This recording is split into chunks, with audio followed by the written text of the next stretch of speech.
If you've been trying to buy a cheap 3D printer and the options feel noisy, confusing, or just too easy to regret, yeah, that can get frustrating fast.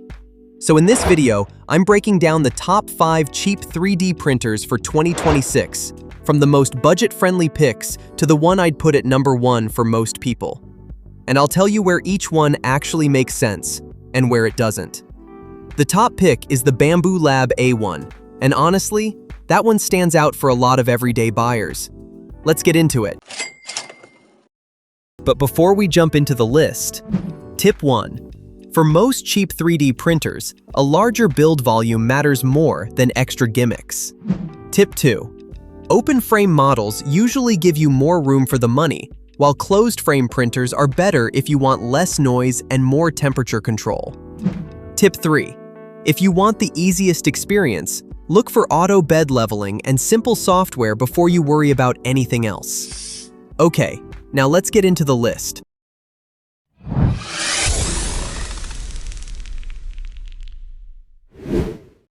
Number 5. The ELEGOO Centauri Carbon.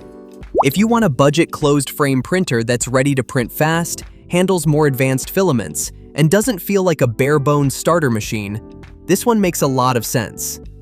This is a fully assembled Core XY printer with a rigid die-cast aluminum frame, so it feels sturdier than a lot of cheap open frame options. You get a 256 by 256 millimeter build area, which is a nice sweet spot for everyday prints without jumping into oversized territory. And the enclosed design helps with noise control and makes it more practical if you want to work with materials like ABS, ASA, or carbon fiber blends. It prints up to 500 millimeters per second, so it's built for speed without immediately feeling like a toy. Auto calibration and auto bed leveling help take a lot of the setup guesswork out of the process. The 320-degree nozzle opens the door to tougher filaments, which is a real plus if you want more than basic PLA. The built-in camera and dual LED lighting make it easier to monitor prints and keep an eye on what's happening inside the chamber. Now here's where I have to be honest with you. This printer can shake quite a bit at high speed, so it really needs a stable surface, and some tall prints may still need supports. One verified buyer said, "Unboxing and setup was super easy," and called the software intuitive and easy to use wirelessly. Another customer said, "Fantastic 3D printer at a great price," and highlighted strong print quality for the money. At the end of the day, who is this actually for? Buy it if you want a low-cost enclosed printer with fast speeds, simple setup, and support for more advanced filament types. Don't buy it if you need multicolor printing, want the quietest possible machine, or don't have a sturdy place to keep it. And now, let's move on to number 4. Number 4. The QIDI Q2. If you want a compact closed-frame printer that feels beginner-friendly but still has the muscle for serious materials, this one lands in a really interesting spot. The Q2 has a solid enclosed design with a compact footprint, so it fits better on a desk or in a small workshop than a lot of bulkier machines. It uses a full metal Core XY structure with linear rails, and that gives it a more stable, premium feel than most cheap printers. The 65-degree heated chamber also makes it feel much more serious about tricky filaments like ABS and carbon fiber blends. It can reach up to 600 millimeters per second, so speed is very much part of the package here. The nozzle as sensor leveling system is a smart touch because it helps improve first-layer accuracy without making setup feel complicated. The 370-degree nozzle opens the door to engineering-style materials, not just basic starter filament. And the AI camera plus triple filtration system make it feel more complete for everyday indoor use. Now here's where I have to be honest with you. The stock print profiles and software still need some tuning, so this is not the kind of printer I'd call perfect right out of the box. One verified buyer said the setup was a breeze and called it the best out-of-the-box experience they've had from a 3D printer. Another customer said it's quiet, well-built, and delivers exceptional print quality without demanding deep technical know-how. At the end of the day, who is this actually for? Buy it if you want a closed-frame printer with strong material support, solid build quality, and a setup that doesn't feel intimidating. Don't buy it if you want totally dialed-in slicer profiles from day one, or you don't plan to print beyond basic materials. And now, let's move on to number 3. Number 3, the ELEGOO Neptune 4 Plus. If you want a budget printer that gives you real build space without feeling underpowered, this one is an easy one to notice.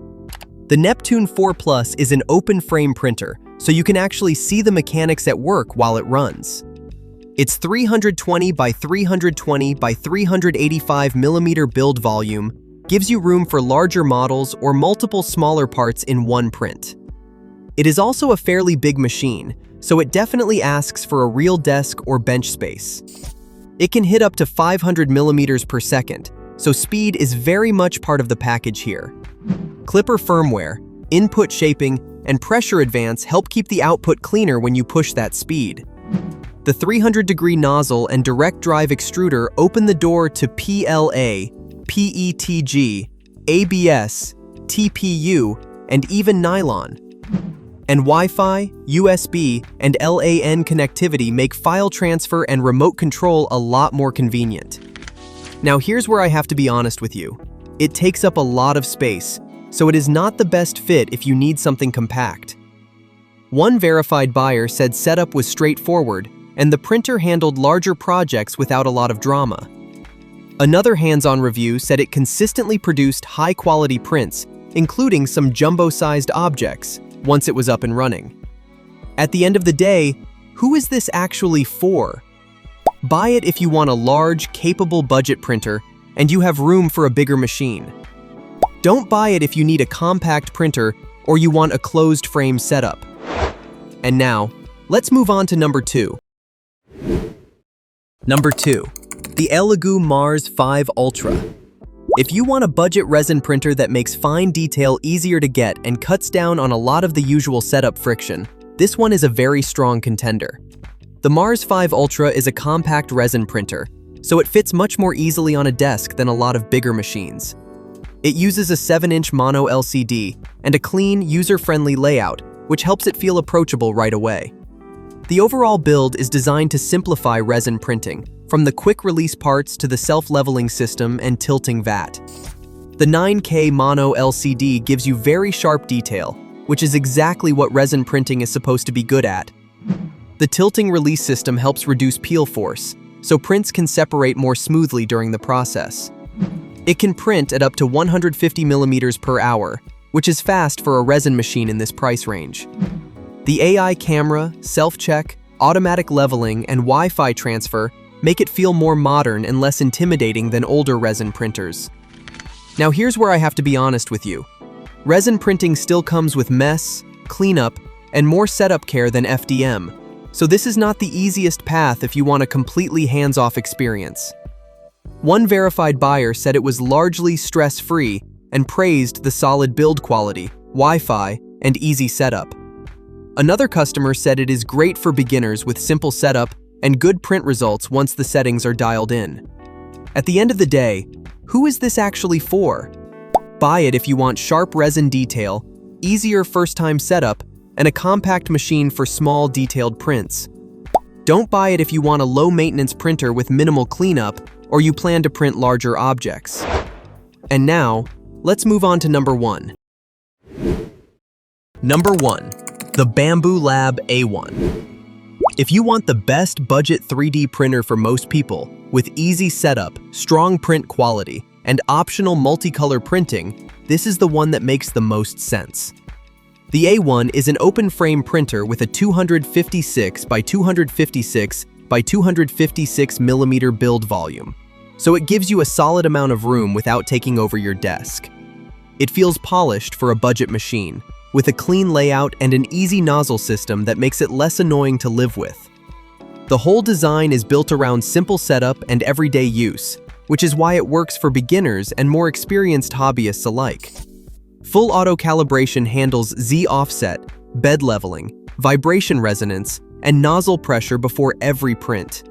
The AMS light adds optional 4-color printing, and it's one of the easiest ways to get multicolor into the workflow. It prints up to 500 millimeters per second, so speed is not a problem here.